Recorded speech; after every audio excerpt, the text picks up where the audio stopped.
예, 오늘 하나님의 말씀 사도행전 28장 23절에서 28절까지 말씀입니다. 사도행전 28장 23절에서 28절까지 말씀 제가 읽어드리도록 하겠습니다.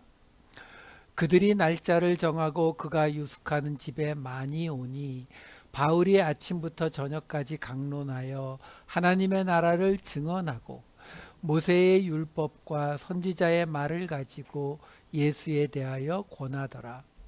그 말을 믿는 사람도 있고 믿지 아니하는 사람도 있어 서로 맞지 아니하여 흩어질 때에 바울이 한 말로 이르되 성령이 선지자 이사야를 통하여 너희 조상들에게 말씀하신 것이 옳도다. 일러스되 이 백성에게 가서 말하기를 너희가 듣기는 들어도 도무지 깨닫지 못하며 보기는 보아도 도무지 알지 못하는도다. 이 백성들의 마음이 우둔하여져서 그 귀로는 둔하게 듣고 그 눈은 감았으니 이는 눈으로 보고 귀로 듣고 마음으로 깨달아 돌아오면 내가 고쳐줄까 함이라 하였으니 그런즉 하나님의 이 구원이 이방인에게로 보내어진 줄 알라. 그들은 그것을 들으리라 하더라. 아멘. 예, 드디어 2021년 11월에 시작했던 사도행전 오늘 마지막 시간이 됩니다. 지난주에 우리는 드디어 100기를 끝내고 이 보디올이라고 하는 도시에 도착한 바울 일행이 우리는 이렇게 로마에 왔노라라고 선포하는 그 장면을 가지고 그 당시 모든 것이 신들의 이야기로 믿고 있었던 그 사람들의 눈높이에 맞추어서 유라굴로라고 하는 그 광풍이 그들에게 왔던 이야기를 통해서 그들이 드디어 그 신들이 역사하는 바다를 무사히 건너온 것으로 설명하는 곧 복음은 듣는 사람의 수준에 맞추어서 이야기하는 것을 지난주에 살펴보았습니다. 자, 그렇게 로마에 도착해서의 이야기가 이렇게 시작됐었습니다. 28장 16, 17절 보시면 우리가 로마에 들어가니 바울에게는 자기를 지키는 한 군인과 함께 따로 있게 허락하더라. 사흘 후에 바울이 유대인 중 높은 사람들을 청하여 그들이 모인 후에 이르되 여러분 형제들아 내가 이스라엘 백성이나 우리 조상의 관습을 배척한 일이 없는데 예루살렘에서 로마인의 손에 죄수로 내준 바 되었으니 바울이 로마에 들어가자마자 사흘이면 굉장히 그동안 그 많은 일들을 생각해 보시면 사실 그 여행을 통해서 받은 피로가 풀리기에도 넉넉하지 않은 시간이죠. 그럼에도 불구하고 로마에 있었던 로마 교회 사람들이 아니라 유대인들 중에 높은 사람들을 청해서 이야기를 꺼냅니다. 먼저 자기 변명으로 시작을 해요. 내가 이스라엘 백성이나 우리 조상의 관습을 배척한 일이 없다. 여기 관습이라고 나오는 에도스라고 하는 단어는 익숙해진 것 이런 뜻이에요. 그러니까 조상들이 익숙해진 것. 그러니까 이 단어 자체가 복음을 뜻한다든가 율법을 뜻하다든가 이런 의미를 갖고 있지 않아요. 그냥 익숙해진 것이에요. 근데 뭐라고 앞에 나와 있어요? 조상의 관습. 그러니까 사실은 율법을 의미하는 게 맞죠. 그런데 이 이야기가 어디에 나오냐면 처음 예루살렘에서 바울을 유대인들이 고발할 때의 모습이 21장 21절에 이렇게 나와 있었어요. 내가 이방에 있는 모든 유대인을 가르치되 모세를 배반하고 아들들에게 할례를 행하지 말고 또 관습을 지키지 말라 한다 함을 그들이 들었다. 여기 지금 관습이라는 말 앞에는 아무 말이 없죠. 이렇게 되게 되면 이 말은 율법을 뜻할 수도 있지만 왜? 유대인들에게 익숙한 거니까. 근데 앞에 아무 말이 없으면은 율법이 아닌 그들에게 익숙한 어떤 것, 그러니까 여기서 우리가 아셔야 되는 게 뭐냐면 유대인들은 지금 우리처럼 이 성경 전체를 다 보고 있었던 게 아니죠.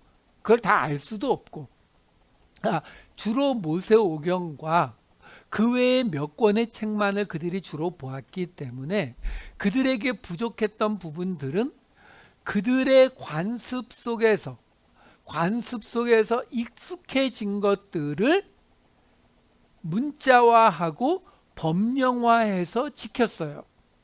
그게 우리가 흔히 들어보는 뭐 미시나라든가 뭐 탈무드라든가 이런 것들이에요. 단지 우리하고 차이는 뭐냐면 우리는 신약까지 다 주어졌기 때문에 우리는 성경만이 유일한 권위다라고 우리는 생각하지만 유대인들은 그렇지 않았죠. 왜? 구약을 가지고 그것만 가지고 2000년을 오다 보니까 그걸로 다 채워지지 않는 것들은 랍비들의 가르침을 문서화해서 그걸 성경과 같은 권위로 인정했다고요.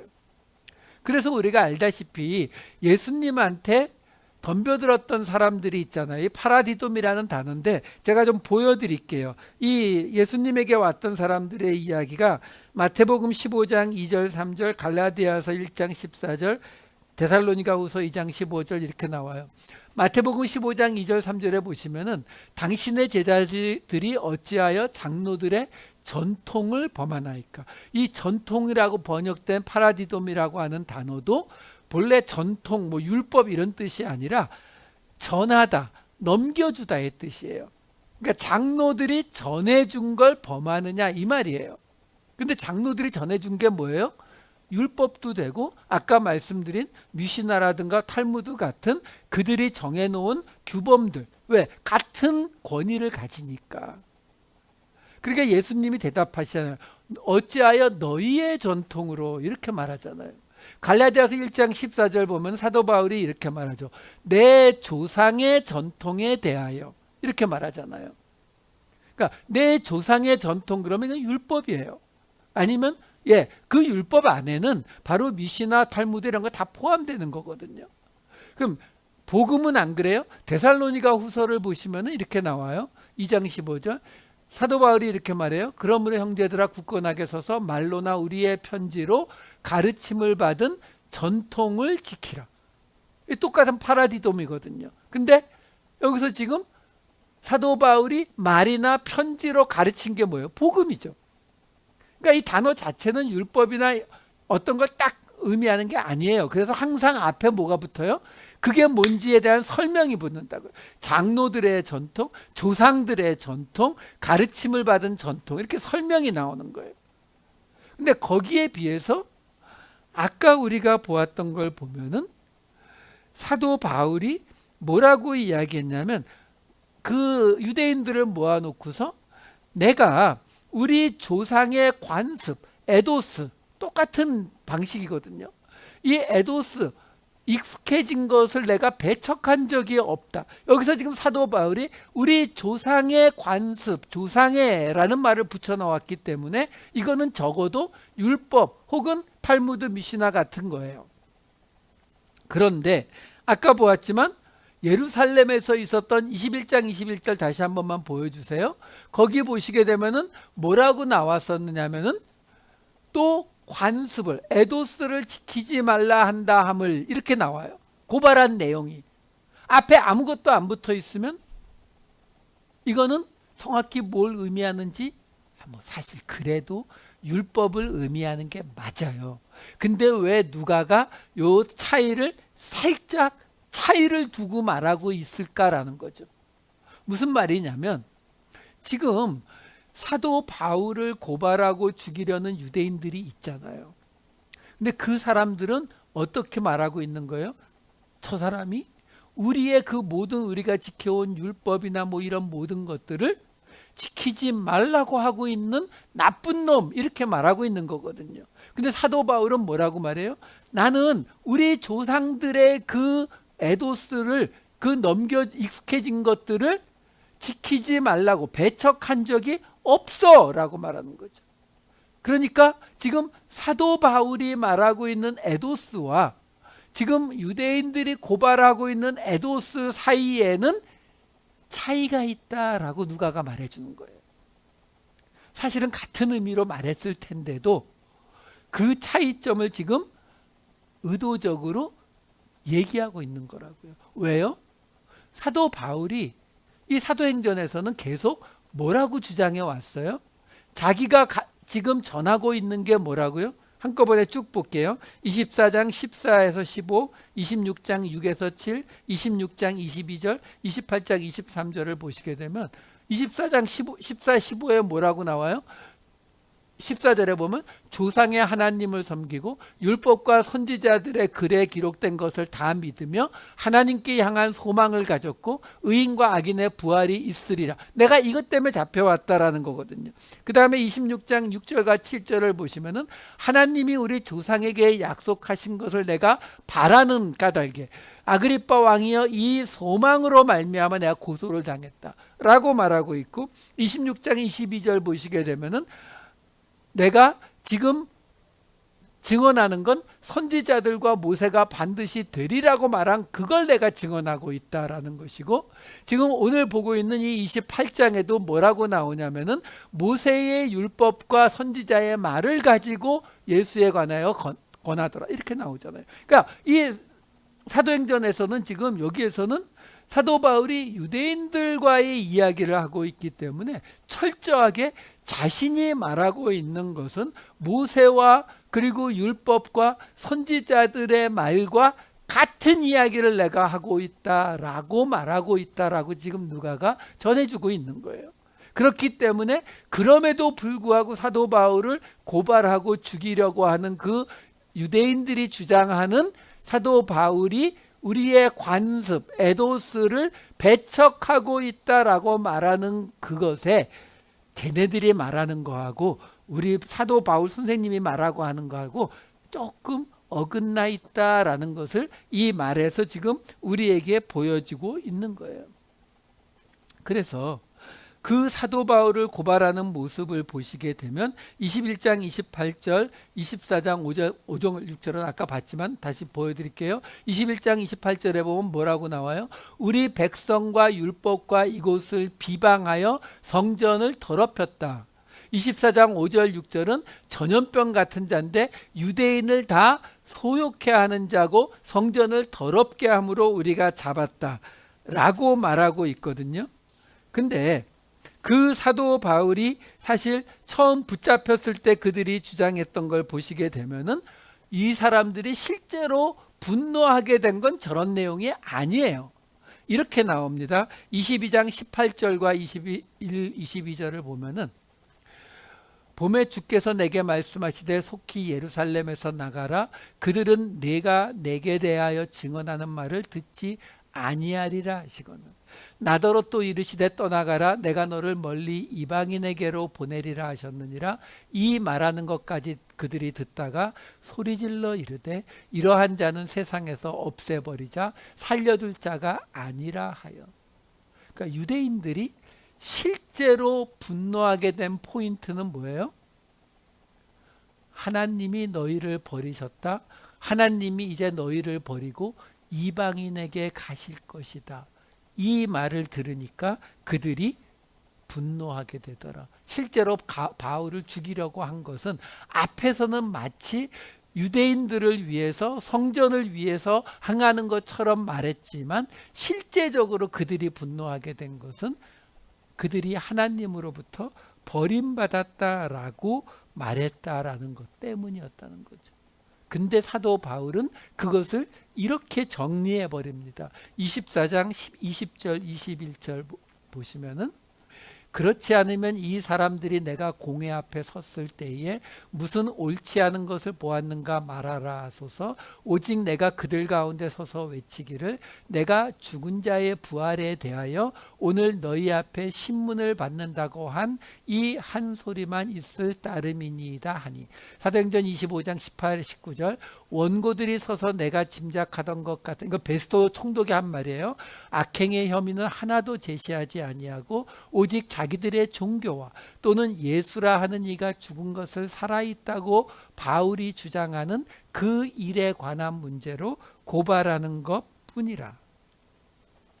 자, 조금만 더 볼게요. 이 이야기가 바울이 아그리빠 왕 앞에 갔을 때에도 이것과 거의 비슷한 이야기를 합니다.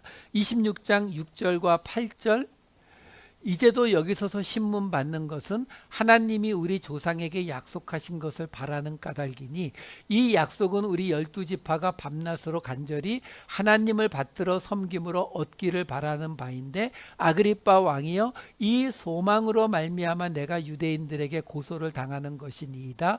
당신들은 하나님이 죽은 사람을 살리심을 어찌하여 못 믿을 것으로 여기나이까. 여기서 사도 바울은 아그리빠 왕 앞에서 하나님이 우리 조상에게 약속하신 것이 뭐라고요? 죽은 사람을 살리실 것. 그게 이루어졌는데 그걸 못 믿어서 저래요 라고 말하고 있는 거예요. 26장 21, 23절도 읽을게요. 유대인들이 성전에서 나를 잡아 죽이고자 하였으나 하나님의 도우심을 받아 내가 오늘까지 서서 높고 낮은 사람 앞에서 증언하는 것은 선지자들과 모세가 반드시 되리라고 말한 것밖에 없으니 곧 그리스도가 고난을 받으실 것과 죽은 자 가운데서 먼저 다시 살아나사 이스라엘과 이방인들에게 빛을 전하시리라 함이니이다 하니라. 자, 여기까지 나온 걸 좀 정리해 보자고요. 무슨 얘기냐면 지금 사도 바울이 그 로마에서 유대인 내 높은 사람들을 불러 모으고 이야기하는 거예요. 나는 그동안 모세와 선지자와 율법에 대해서 배척한 적이 한 번도 없어.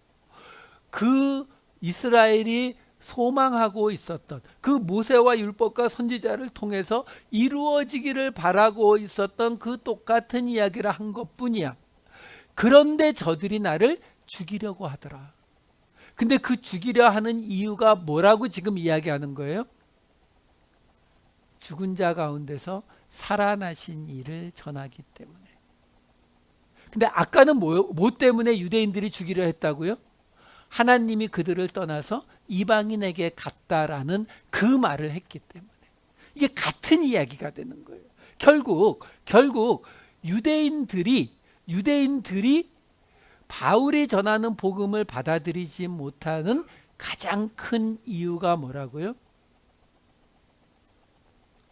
그들에게 어떤 손해가 오기 때문에. 근데 그 손해가 어떤 모습이에요? 부활이 인정되면 안 되는 손해요. 여러분, 우리가 예수님의 부활과 우리의 부활을 너무 나중에 죽고 천국에서 부활하는 이 종말론적인 부활에만 우리는 자꾸 정신을 뺏기는데, 부활은 그 개념이 아니라고 말씀드렸습니다. 우리가 주일날 로마서에서 나왔잖아요. 예수 그리스도와 같은 모양으로 죽고 예수 그리스도와 같은 모양으로 살아나는 거라고요. 성도들은요. 그러니까 부활이 우리에게 약속된 이유가 뭐예요? 부활이 없으면 안 되는 이유가 뭐예요? 우리가 이 땅에서는 어쩔 수 없이 손해보는 자리로 가야 되기 때문에 그래요. 여러분, 이 땅에서 잘 먹고 잘 살고, 이 땅에서 예수 믿으니까 복 받고, 예수 믿으니까 높은 자리 가고, 예수 믿으니까 온갖 질병이 다 나으면 부활로 가면 안 되죠. 그냥 이 땅에서 마르고 닳도록 살으셔야죠. 왜? 이 땅의 삶이 너무 좋은데 왜 죽어요? 죽고 부활이 무슨 필요가 있어요? 그냥 영원히 이 땅에서 그냥 이렇게 살아가면 되죠. 근데 왜 예수님이 부활하셔야 됐어요? 십자가를 져야 되니까요. 십자가의 죽은 모습으로 남아있을 수는 없잖아요. 죽음에 머무르실 수 없으니까 부활하셨잖아요. 마찬가지예요. 우리도 죽임을 당하는 자리로 내려간단 말이죠. 그 자리에 근데 머물러 놔둘 수가 없으니까 우리를 부활시켜 주시겠다라고 약속하시는 거예요. 말을 거꾸로 하면 부활할 것이다는 약속이 있는 이유는 우리가 밑바닥까지 내려갈 일이 앞에 있다라는 말이거든요. 결국 유대인들이 바울이 전하는 복음을 받아들이지 못하고 바울을 죽이려고 하는 이유가 뭐라고요? 여러분 지금 유대인들이 그들의 나라가 망한 지 600년이 됐어요. 로마 제국은 나날이 강성해 갑니다. 과연 우리가 다시 다윗의 나라를 세울 수 있을까? 가능성이 안 보이잖아요. 그러면 그들에게 남은 유일한 자존심이 뭐예요? 유대인들이 그렇다고 해서 그 주변에 있었던 가나안 족속들이나 또는 뭐 이집트나 뭐 그리스, 로마하고 비교는 그건 애초부터 비교도 안 되는 사이즈고요. 그 외에 주변에 있는 조그만 나라들에 비해서도 이스라엘은 결코 큰 나라가 아니에요. 민족의 숫자로 봐도 그렇게 많지 않다고요. 그러면 그들에게 남은 유일한 자존심이 뭐예요? 하나님이잖아요. 전에 말씀드렸잖아요. 그 작은 나라들 가운데에서 알렉산더의 이 그리스, 헬라가 많은 문헌들이 있고 유명한 철학자들이 많이 있고 뭐 로마는 엄청난 제국이고 이집트도 그렇고 페르시아도 그렇고 바빌론도 그렇고 아수르도 그렇고 이런 나라들은 제국이니까 그 나라 출신들은 자부심을 갖고 있지요. 하지만 작은 부족들의 나라들, 그런 나라들은 그런 자부심을 가질 수가 없잖아요. 근데 그런 나라들 중에서 유일하게 자부심을 갖는 나라가 민족이 유대인들이잖아요. 왜? 다른 나라에 없는, 다른 민족에게 없는 이 성경이라고 하는 엄청난 양의 문서를 가지고 있는 그 문화와 역사를 가지고 있는 나라잖아요. 민족이잖아요. 근데 그들에게 하나님이 너희를 떠났어. 이제 하나님은 이방인들에게 갈 거야. 라고 말하면 못 받아들이죠. 그건 지금 이스라엘과 팔레스타인 전쟁하고 똑같아요. 이스라엘도 팔레스타인도 양보를 못하죠. 왜? 양보한다는 의미는 뭐예요? 이스라엘의 멸망 아니면 팔레스타인의 멸망. 똑같아요. 이 당시 이스라엘도 유대인들도 그걸 양보할 수 없어요. 하나님이 이제 이방인들에게 갔다? 그래 가. 뭐 어때? 우리는 헤롯 성전도 있고 우리 뭐 어차피 구약 성경 우리한테 있는 건데 이게 안 된다니까요. 왜? 절벽 끝에 있는 사람들이기 때문에요. 그렇기 때문에 못 받아들인다고요. 부활을 못 받아들인다고요. 지금 그 이야기를 하는 거예요. 그걸 포기하지 못해서 바울을 죽이려 한다. 그래서 이제 그 다음 이야기, 이제 로마에 도착해서 하는 이야기에 이렇게 나오는 거예요. 이 이야기를 우리가 보기 전에 생각해 보셔야 돼요. 지금 이 사도행전의 마지막에 누가가 무엇을 이야기하면서 마치려고 하는지요. 자, 28장 18, 19절로 들어갈게요. 지금 유대인들에게 이야기하는 거예요. 로마인은 나를 신문하여 죽일 죄목이 없으므로 석방하려 하였으나 유대인들이 반대하기로 내가 마지못하여 가이사에게 상소하며 내 민족을 고발하려는 것이 아니니라. 고발한 게 맞죠. 마지못해서 상소한 거 아니잖아요. 그렇죠? 유대인들이 죽이려고 하니까 예루살렘에 가서 공정한 재판 못 받을 것 같으니까 가이사에게 받겠다라고 한 거죠. 근데 사도 바울이 뭐라고 해요? 내가 내 민족을 고발하려는 것이 아니다 라고 말하잖아요. 무슨 말이에요? 난 너희들하고 싸우려는 거 아니야. 너희들이 지금 2년이 넘게 나를 죽이려고 하고 있었지만 나 너희들하고 싸울 생각 하나도 없다 이렇게 말하는 거예요.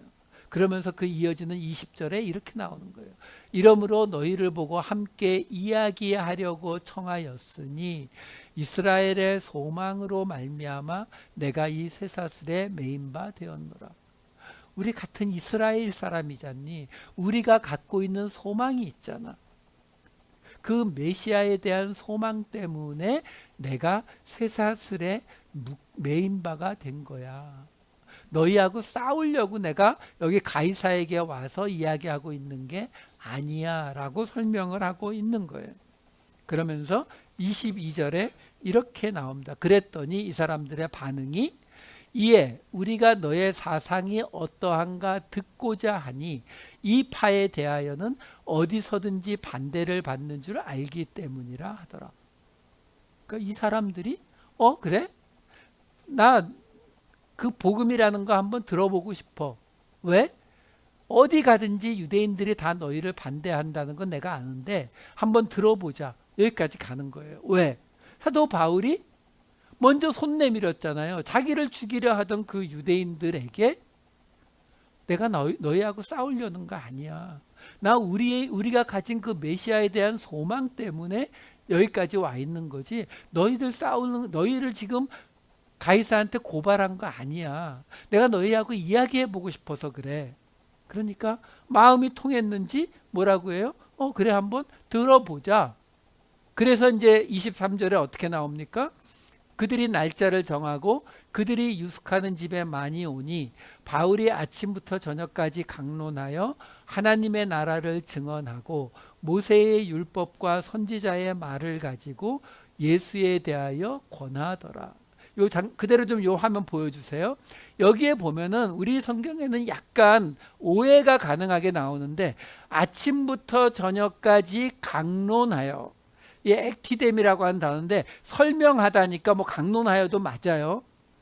그리고 하나님의 나라를 증언하고, 이게 떨어져 있어서 마치 아침부터 저녁까지 뭐 복음에 대해서 설명을 하고 하나님의 나라를 또 그 속에서 증언하고 그리고 예수에 대하여 권하더라. 모세의 율법과 선지자들의 말을 가지고 이렇게 나오는 것처럼 나오지만 원어를 보면은 그렇게 나오는 것이 아니라 하나님 나라가 먼저 나와요. 그래서 원어를 보면은 하나님의 나라를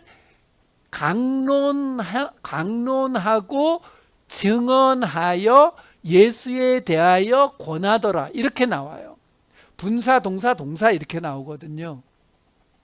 그러니까 지금 무슨 말을 제가 말씀드리는 거냐면 아침부터 저녁까지 설명한 게 하나님의 나라를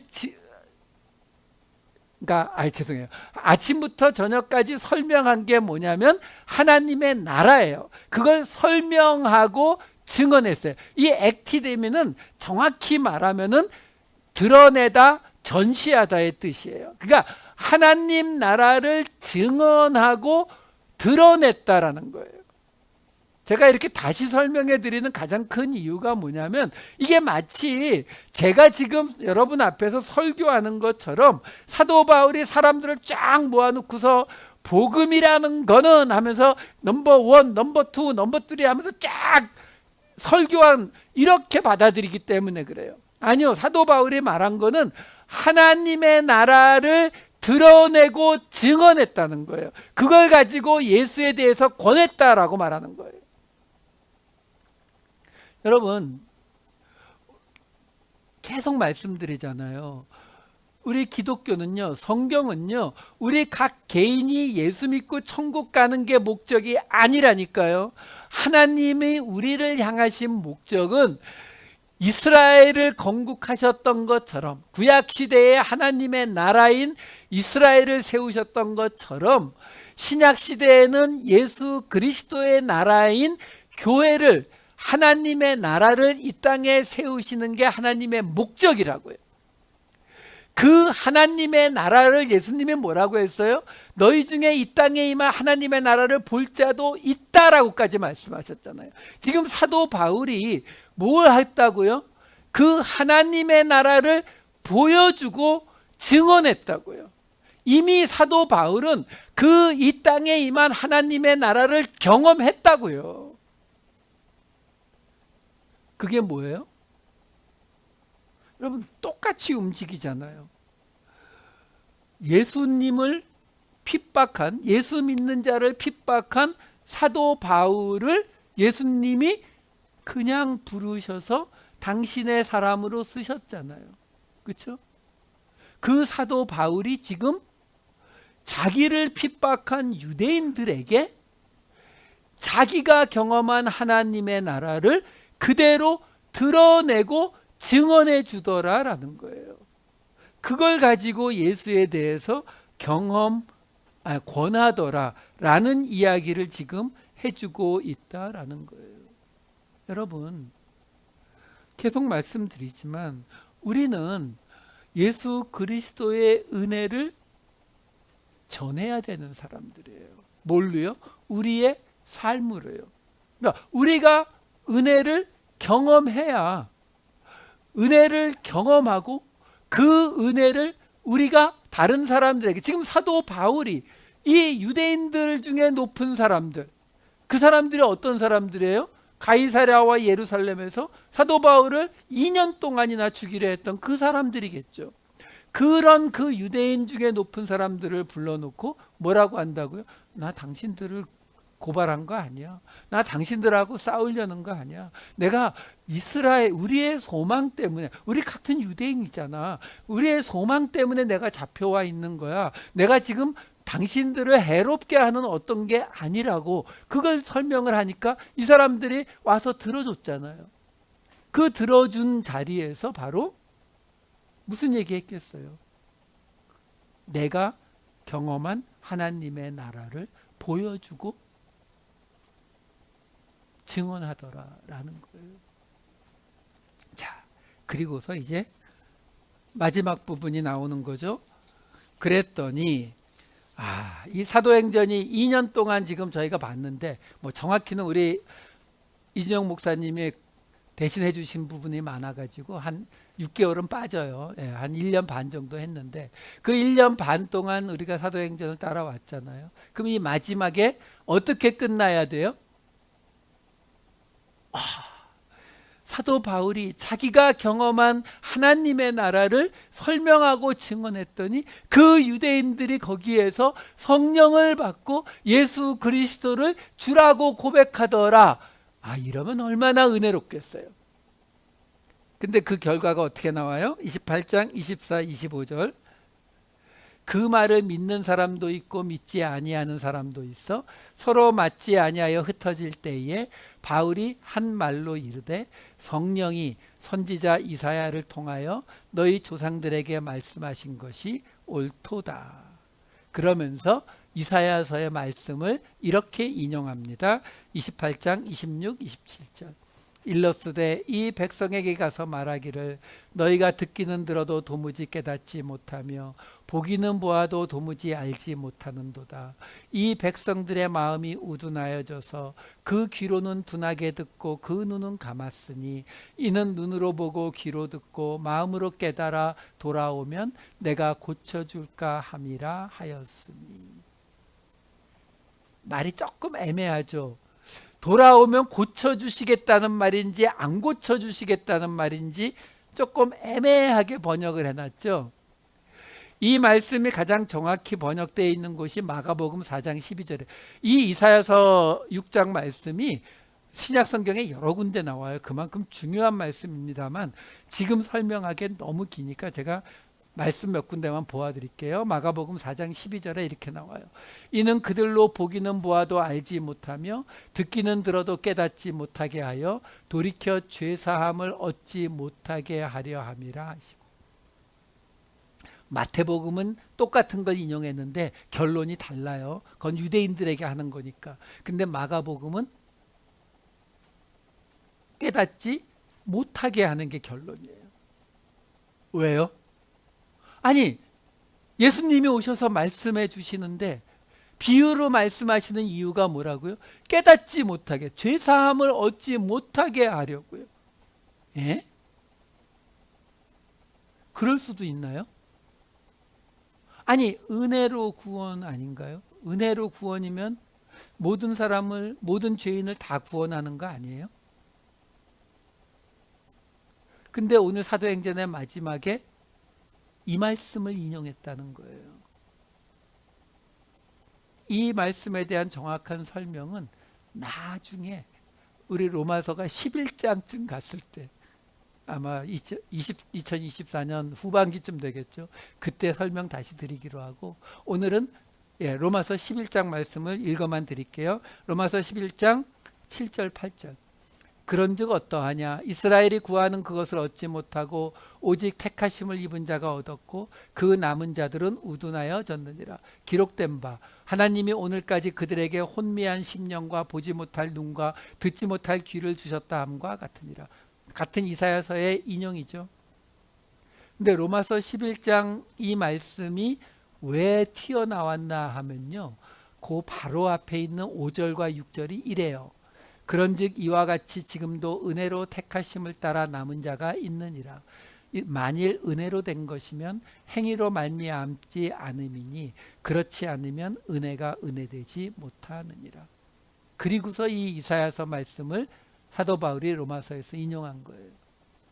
무슨 말이에요? 왜 복음을 듣고도 깨닫지 못하는 자들이 있게 하셨다고요? 특히 유대인들에게요? 간단합니다. 여러분, 제가 예를 들어서 로또가 맞았어요. 그래서 여러분들 모두에게 1인당 100만 불씩 다 나눠줬어요. 그러면 여러분들이 기뻐할까요, 안 할까요? 기뻐하긴 하는데 다 줬잖아요. 지금 여러분이라고 하니까 안 와닿죠? 이 미국 땅에 사는 모든 사람들에게 다 줬어요. 그러면 누구나 다 받은 건데요. 근데 제가 가장 사랑하는 우리 교회 성도들만 안 줬어요. 아니, 이럴 수가. 그러면 받은 사람들이 어떻게 느껴요? 이거 아무나 주는 거 아니구나. 저 사람이 가장 사랑하는 사람은 안 줬네. 근데 우리는 그냥 주네. 여러분, 이게 그래서 제가 오늘 보지는 않겠지만 오늘 사도행전 28장 맨 마지막 절이 뭐예요? 이방인들에게 복음이 전해진다가 끝이에요. 여러분, 이 사도행전은 시작부터 성령이 임하는 은혜로 시작해서 끝도 은혜의 이야기로 마무리를 짓고 있는 거예요. 이방인들에게 말하는 거예요. 지금 너희들에게 공짜로 주어지고 있는 이 은혜의 구원이 진짜 공짜는 아니라고요. 하나님이 택하셨고 하나님이 사랑하셨던 당신의 백성들은 도리어 그 자리에 들지 못했다고요. 은혜로 택하심을 따라 남은 자가 있다 라고 말하고 있는 거예요. 지난 2년의 이 사도행전을 따라오시는 동안 하나님께서 말씀하시는 은혜가 정말 어떤 의미인지, 그 은혜로 구원하셨다는 것이 무슨 의미인지, 은혜로 구별되는 공동체가 된다는 것이 무슨 의미인지 우리 마음속에 어렴풋이라도 그 은혜의 모습이 새겨지셨기를 우리 주님의 이름으로 축원합니다. 2년 동안 우리를 지켜오신 우리 주님께도 감사를 드립니다. 기도하시겠습니다. 사랑이 많으신 아버지 하나님, 지난 2년의 사도행전의 이야기 속에서 누가도 사도 바울도 그 마지막을 은혜의 구원이 이방인에게 미치게 되는 것을 말하면서 끝을 내는 것을 보았습니다. 아버지 하나님, 저희도 지난 2년 동안 들어온 사도행전의 모든 은혜의 이야기들이 잊혀지지 않게 하시고 어느 때에든 어느 곳에서든 우리에게 살아 역사하는 하나님의 말씀으로 남아있게 하여 주시옵소서. 그래서 이 은혜로 전해지는 복음과 은혜로 나누어지는 성도의 삶이 우리의 소망이, 우리의 기대가 되게 하여 주시옵소서. 지난 2년을 인도하여 주신 우리 주 하나님께 감사드리며 이 모든 말씀 우리 주 예수 그리스도의 이름으로 기도하옵나이다. 아멘.